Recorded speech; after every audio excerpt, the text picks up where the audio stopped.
3 باتیں ذہن میں رکھیے۔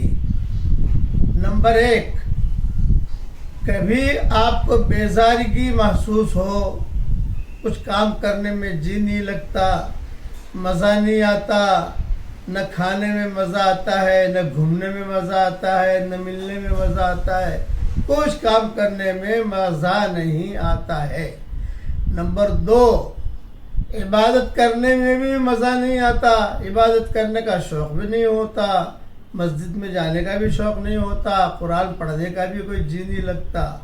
نمبر 3، روزی کی بھی کمی ہے کہ دھندا بھی نہیں چلتا، قرضے چڑھ رہے، تو آپ سمجھ لیجئے کہ آپ کی زبان سے کوئی گناہ ہوا ہے جس سے کسی کا دل دکھا ہے، جس کی وجہ سے اللہ تعالیٰ نے آپ کو ان 3 پریشانیوں میں مبتلا کر دیا ہے۔